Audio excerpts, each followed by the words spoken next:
¿Qué tal? Muy buenas tardes. La atención en todo el mundo sigue centrada en los atentados terroristas del pasado viernes en París. En España se han blindado las fronteras ante un nivel de alerta con el que ya convivíamos desde hacía meses, el nivel 4 en una escala de 5. Galicia ha incrementado, no en número, pero sí en puntos de atención, zonas sensibles como la frontera con Portugal, los aeropuertos o zonas de especial afluencia de turistas como la Catedral de Santiago. Habrá un dispositivo policial especial para la apertura de la Puerta Santa. La magnitud de este desastre también llega a los centros escolares. ¿Cómo se le explica a los más jóvenes lo que ha sucedido? Si hablan tanto del tema en Francia, de lo que pasó en Francia, también deberían de hablar cuando pasa en Siria. Para que veamos lo que otros países sufren día a día. Ahora que ocurre en un país que está máis preto de nós que primeirmundista, que cando nos alertamos. E agora non sabemos moi ben que facer. Para que un deles deixe de atacar ao outro, non se vai a parar con este problema.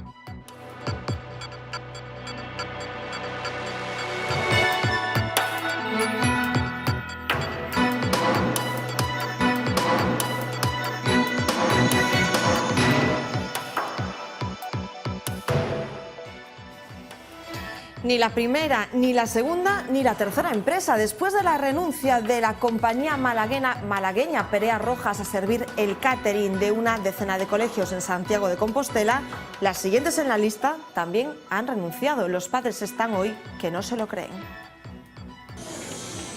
Preocupación en los colegios públicos de Santiago de Compostela después de que todas las empresas que optaban a prestar el servicio del comedor renunciasen a prestar ese servicio. Indignación también entre los padres que no tienen información de qué va a hacer ahora el Concello.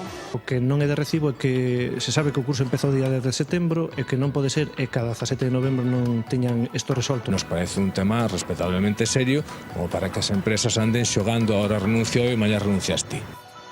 Enseguida les contamos todo lo que está sucediendo con los comedores escolares en esta decena de colegios del Concello de Santiago, pero además hoy nos tenemos que ir hasta la parroquia lucense de Ombreiro, porque allí, Paloma Ferro, buenas tardes, se han vivido hoy momentos de gran tensión. Sí, muy buenas tardes, momentos de tensión, porque decenas de vecinos se enfrentaron a la policía para evitar la demolición de una vivienda condenada al derribo por no tener la licencia en regla.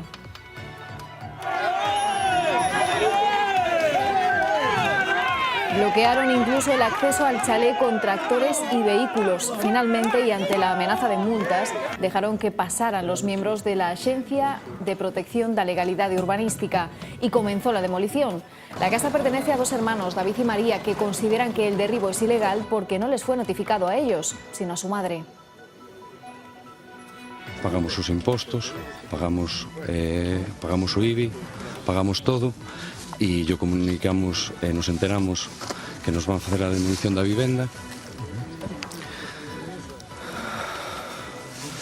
e yo estamos intentando comunicar ás autoridades, pero non nos fan caso.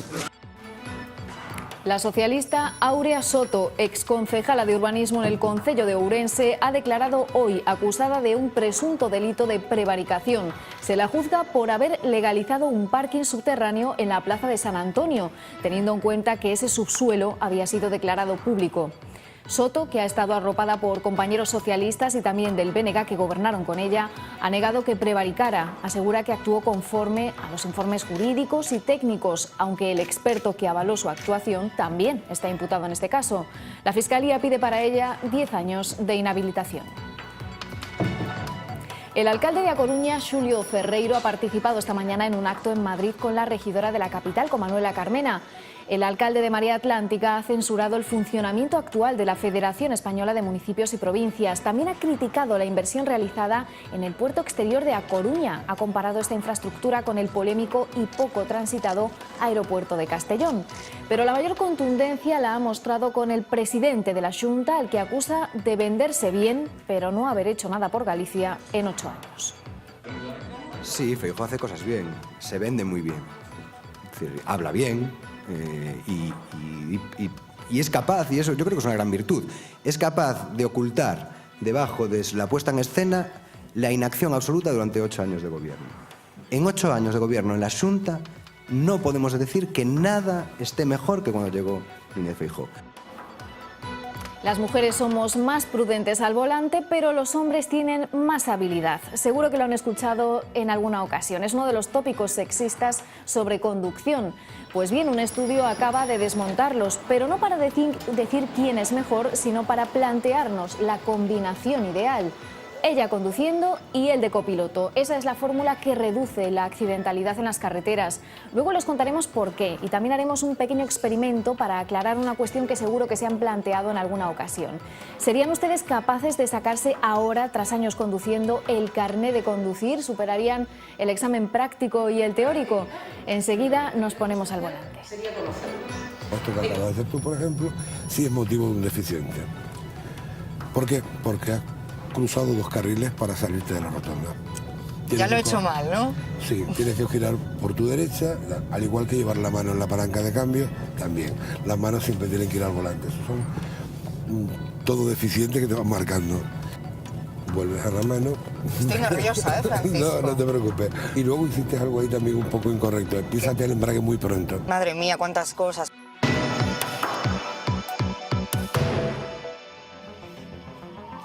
Las noticias que llegan desde Francia no cesan y la jornada de hoy, en esta jornada, esas informaciones tienen que ver con la confirmación de otro fallecido de nacionalidad española. Su nombre, Manuel Pérez Paredes, de 40 años, hijo de migrantes granadinos, pero nacido en Francia. Tenía la doble nacionalidad. Mientras el país galo sigue buscando a Salah Abdeslam, uno de los supuestos autores de la masacre en París, sobre el que pesa una orden de detención internacional. Hoy se ha sabido que el terrorista más buscado se paseó por el distrito 11 antes de la masacre en Le Carillon, en la que murieron 15 personas. Además, la agencia Associated Press informa que varios funcionarios franceses aseguran que se está buscando a un segundo fugitivo que estaría directamente implicado en los atentados del viernes.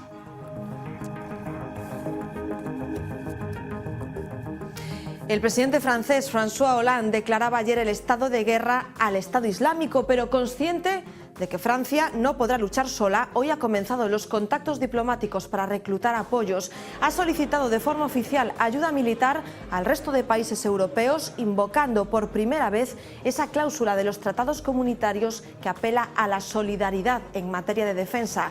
Los 28 países europeos la han respaldado de forma unánime, aunque cada país va a decidir cómo colabora y hasta qué punto se implica. Hollande ha recabado también el apoyo de Estados Unidos en una reunión mantenida hoy con el secretario de Estado norteamericano, John Kerry. Y en un movimiento diplomático histórico, Francia ha pactado con Rusia coordinarse en sus ataques a ISIS en territorio sirio. De hecho, en las últimas horas, ambos países han bombardeado de forma separada, pero en escaso margen de horas, la ciudad de Raqqa, considerada la capital del Estado Islámico en Siria. Mientras Inglaterra se prepara para el gran homenaje en el amistoso en Wembley ante la selección francesa, comienza a las 9 de la noche. Hace menos de una hora se confirmaba la suspensión del partido Alemania-Holanda. Se ha evacuado el estadio de Hannover por la presencia de un artefacto sospechoso. Antes ya veíamos regresar de Bruselas y dicen que sin miedo a la selección española de fútbol. Y es que el fútbol europeo se ha visto afectado directamente por los atentados. La suspensión de este España-Bélgica, que se iba a disputar hoy, viene motivado porque Bruselas ha elevado la amenaza por alerta terrorista.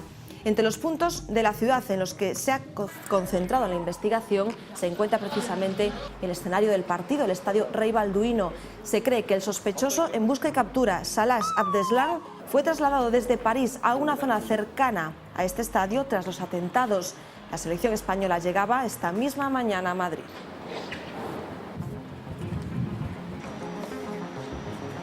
Y en Galicia, como en todo el país, se ha reforzado la presencia policial en las fronteras y en lugares de alta concentración de visitantes, de personas. Pero lo cierto es que España ya llevaba meses en alerta 4/5 por riesgo de atentado terrorista. Precisamente hoy, en el casco antiguo de Santiago, reinaba, como ven, la tranquilidad. Eso sí, decía el delegado del Gobierno, que habrá una especial atención. Lo aseguraba en un acto que tenía por la mañana con Núñez Feijóo, eso sí, el ambiente de Santiago, siendo el ambiente de Santiago lo más de tranquilo, a pesar de que es uno de los grandes escenarios de ese refuerzo policial. En las últimas horas conocíamos además que habrá un refuerzo especial de agentes el próximo 13 de diciembre, cuando se vuelva a abrir de forma especial la Puerta Santa. Establecen una serie de mecanismos de control en lugares especialmente sensibles, como pueden ser puertos, aeropuertos, estaciones de autobuses, infraestructuras críticas y zonas de alta concentración de personas. En Santiago, en concreto, zona de catedral, en todo despliegue policial, en este especialmente, hay una parte del despliegue policial que es visible, como podemos decir, con policía de uniforme, y hay otra parte que son policías de paisano, que no son detectados por la población, pero el hecho de que la gente no lo vea no quiere decir que no estén ahí. Otra de las zonas sensibles tras el atentado de Francia está en las fronteras. En el caso de Galicia, especial atención al paso fronterizo con Portugal, en concreto al puente internacional de Tui. España es uno de los 10 países de Europa que vigila de forma especial las entradas y salidas en sus fronteras, pero ya ven que hoy en ese paso apenas se percibía la presencia de la policía. Ni siquiera los vecinos de la zona han notado movimientos diferentes a los habituales. Paso por aquí todos los días y todos los días normal, nada de control ni nada. Absoluto igual, exactamente igual, o sea, yo no noto diferencia ninguna. Vamos a que ter cuidado, pero yo por donde vivo todo igual. Como antes, nada de normal. La capital de Francia, como es lógico, intenta recomponerse de lo sucedido y una parte muy importante tiene que ver con cómo gestionar estos días el dolor. Le djihad, c'est une guerre menée au nom de l'islam, la religion des musulmans. Un djihadiste ne cherche pas vraiment à convaincre les autres qu'il a raison. Y uno de los pilares para seguir adelante y evitar el miedo está en los más pequeños. En Francia existen varios periódicos en papel específicamente para niños, como Petit Quotidien, Mon Quotidien o L'Actu. ¿Qué están haciendo estos días? Pues intentar explicarle a los niños de forma fácil y sin alarmas qué fue lo que sucedió en París la noche del pasado viernes. Y no solo en Francia, los niños tienen inquietudes por tratar de entender qué sucedió. A más de 1000 kilómetros de distancia, los atentados de París se han colado en las clases. Se preguntarán por qué y, sobre todo, ¿ahora qué? Son las preguntas a las que los más jóvenes buscan respuestas también aquí en Galicia. Vean. Entramos en clase de francés del Instituto de Ames. Como sabedes, o venres 13, pois houve uns atentados en París. Sí, toca hablar de lo ocurrido en París. Tienen inquietudes, se preguntan el cómo y el porqué de unos atentados que siguieron por las redes sociales. Empecé a imaginar que podría pasar aquí e verme na súa piel. No se debería matar ya ni por creencias, ni mucho menos por pensamientos ni filosofías. Claro que non é fácil de explicar, eu creo que ninguén ten a resposta. Así que reparte el vocabulario sobre terrorismo y comienza el debate. O sea, nos hace ver lo que sufren otros países día a día. Como Irán ou Siria, que levan sufrindo ataques deste tipo dende hai 5 anos. Ahora que ocurre en un país que está máis preto de nós que primermundista, que cando nos alertamos e pensamos que o que está a ocurrir. Tienen pensamiento crítico, valoran a los medios, pero nos recriminan que nos olvidemos de lo que no nos toca tan de cerca. Sigue en la actualidad la financiación del terrorismo, el reclutamiento, los bombardeos como respuesta. A guerra está, parece un pouco descabellada a idea. Lo que consiguen así, tanto Oriente Próximo, es que todos los principales países del mundo vayan a comprar. Pero eso lo hacen por el dinero. Cuanto más dinero den, lo van a seguir haciendo. Sí. Es un trasfondo de dinero. Sí. En sí ya tienen un desierto que tiene el mayor porcentaje de petróleo. Y todo el mundo lo quiere, entonces. Aulas como esta se convierten en auténticos foros de debate donde los estudiantes tratan de encontrar razones a lo inexplicable. Para que un deles deixe de atacar ao outro, non se vai a parar con este problema. Aseguran no tener miedo, no quieren suspender su viaje anual a París. Se solidarizan con las víctimas, pero también critican la hipocresía de los que piden la paz declarando la guerra. Los expertos recomiendan precisamente esto que acabamos de ver, hablar en clase con los estudiantes sobre lo ocurrido. El terrorismo no forma parte del currículum educativo, pero sí de la realidad actual. Eso sí, debe hacerse en positivo, evitando las imágenes duras y dándole protagonismo, dicen, al alumno. Hai que falar delo, hai que afrontar o tema, pero hai que afrontalo con moita naturalidade e, dende logo, con moita confianza para os alumnos. Está claro que os alumnos o que fan é reproducir o que ven nos seus pais e reproducir o que ven nos profesores. Se nos profesores e nos pais o que eles ven é medo e dramatismo, eles eso o van a ir absorbendo. Entonces, se debe falar deste tema e, sobre todo, o que se debe intentar é que o alumno pregunte sobre o tema para poder dar a resposta axeitada. Entonces, o profesor, con dinámicas de traballo participativas, con dinámicas de traballo de sensibilización, ten que abordar os temas. Una educación interdisciplinar la que se proporciona en las aulas, que incluye también aprender a comer. Pero el servicio de catering en los colegios está resultando complicado para las administraciones públicas. Una semana después de que la Xunta rescindiese el contrato a una empresa por dar comida en mal estado a los alumnos, los problemas llegan al Concello de Santiago. Todas las empresas que se presentaron a un concurso para gestionar 9 comedores han renunciado a prestar este servicio. La última lo hacía esta mañana. Los padres están preocupados y ya han empezado a movilizarse.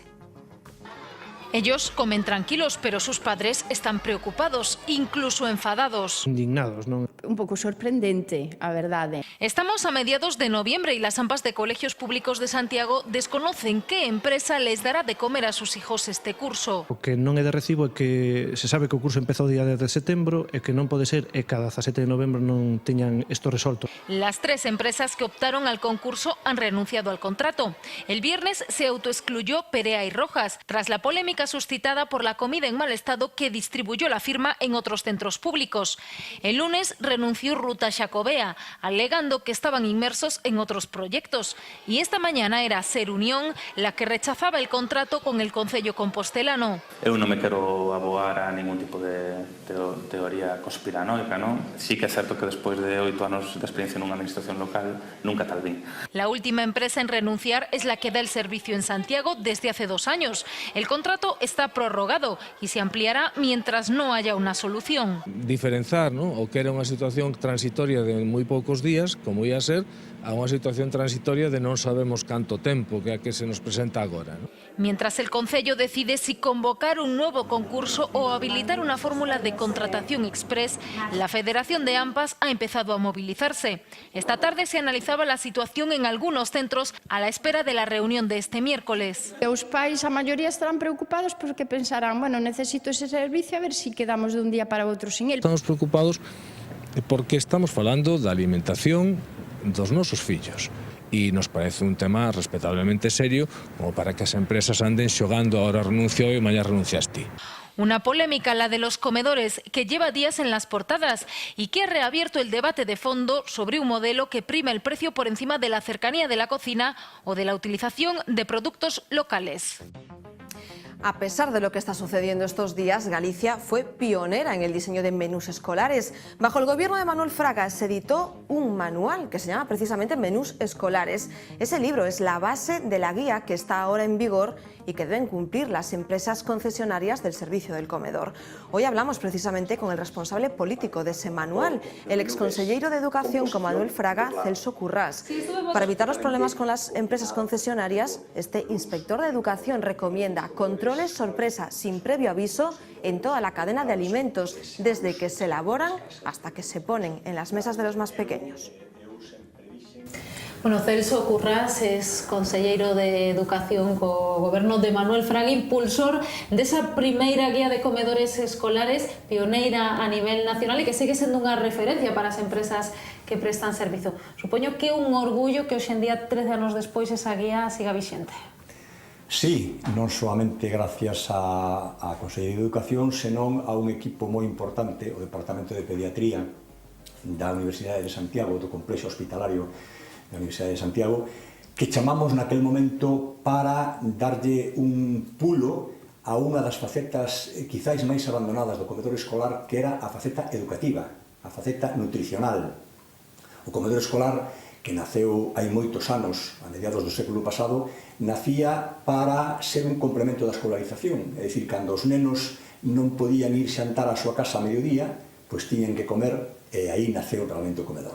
Pero logo despois a administración deuse conta de que era unha oportunidade importantísima para educar os nenos nunha alimentación racional, cousa que en moitas das casas dos domicilios non estaba sendo posible por non ter a preparación suficiente as familias, etc. Aí naceron, eu recordo cando era neno, pois a novidade de algúns platos que chamaban a atención e que rexeitaban os nenos por descoñecemento e que eran moi alimenticios, como por exemplo o caso das lentellas ou algúns casos máis. Eu podo dicir que ese libro e ese programa serviu mesmo para que en varios domicilios particulares dos nenos ou non dos nenos se levasen a cabo eses 80 menús que se publicaban nun libro de 329 páxinas. E que siguen a ser a referencia. Despois desa experiencia, preguntarlle que control debe ter a Administración sobre estas empresas que prestan o servizo do comedor escolar? A Administración o que debe facer, independentemente de velar nos concursos porque se lle dé a empresas de garantía, debe, sobre todo, de facer un seguimento desas empresas de alguna maneira e de feito sorpresivo, intentando comprobar constantemente como se están dando eses menús, en que condicións, etc. Porque, evidentemente, as empresas o que buscan é ganar o máis dinheiro posible con menos gasto posible. Entón, aí xurden conflitos importantes. Dende o seu punto de vista, cal debería ser o modelo? Cociñar no colexio, cociñar en proximidade? Vamos a ver, mire, eu esa resposta teño que darlle desde un punto de vista afectivo. Eu son fillo de mestres. E miña nai, que morreu hai anos, era a encargada do comedor escolar do colexio de Trabada, donde eu e meus irmãos como nenos comíamos. Por lo tanto, eu son partidario de un comedor no cal hai unha implicación directa de un personal cercana donde se cociña ali, pero recoñezo que en pleno século XXI ten uns riscos importantes de tipo sanitario, organizativo, de custos, como acabamos de decir, hai que pagar moito persoal e, evidentemente, aforrarse moitos máis cargos con unha empresa especializada que ten un sistema de axilidade, de transporte, de servicio, etc. O que hai que facer, baixo o meu punto de vista, como decíamos ao principio desta charla, é supervisar con moitísima rigurosidade o traballo destas empresas na medida en que a Administración poida facelo. O traballo cotiá e a organización cotiá do seu traballo. En la parroquia de Ombreiro, en Lugo, decenas de vecinos se agolpaban esta mañana frente a una vivienda, la de David y María. A las 10 estaba previsto que se ejecutase la orden de demolición por no tener la licencia en regla. ¡Que tire Bobarañón! ¡Que tire Bobarañón! ¡Que tire Bobarañón! ¡Que tire Bobarañón! Tensión, forcejeos y gritos pidiendo que derribasen la torre del Garañón y nuestra vivienda familiar. Los incidentes sin mayores consecuencias se produjeron sobre las 10 de la mañana, cuando los miembros de la Axencia de Protección da Legalidad Urbanística se presentaron con una orden de derribo que estaba a nombre de la madre de los dos propietarios. David y María alegaban que la vivienda la construyó su padre en 2003 y que les quedó en herencia a ellos, no a su madre. Por eso, como propietarios, insisten en que nunca les había llegado ninguna notificación al respecto y que se enteraron de la orden de derribo hace apenas un par de semanas. Finalmente, un auto del juzgado ratificaba la demolición y los vecinos que habían blindado la casa con sus vehículos tuvieron que retirarlos ante el aviso de que les iban a multar con 600 euros. La vivienda sería legalizable si se aprobase el 5% del Plan Xeral de Ordenación Municipal lucense, que está pendiente de aprobación. Finalmente, pues, queren materializar a demolición, sabendo que o expediente que non se tramitou hacia nós e que estamos indefensos, que entran na tua propiedade, na que eres titular e non te podes defender. Nos solicitamos a medida cautelar para que se revisara o expediente e se comprobara que non seremos os propietarios e que nunca se nos había notificado. E esa resolución o que di é que, como non é vivienda habitual, que siga a demolición e, no caso de que teñamos razón, que se nos resarciría económicamente. Nunca moralmente, por suposto. No novo Pexón, pois sí que quedaría legalizado e agora vemos unha situación de urxencia desmedida e realmente irracional. Non entendemos por que a aplicación precisamente de familias traballadoras, familias normais, se explica esta urxencia para este tipo de situacións e sobre outras, pois non, parece que non. Volvemos solo en unos minutos aquí en Más que Contar.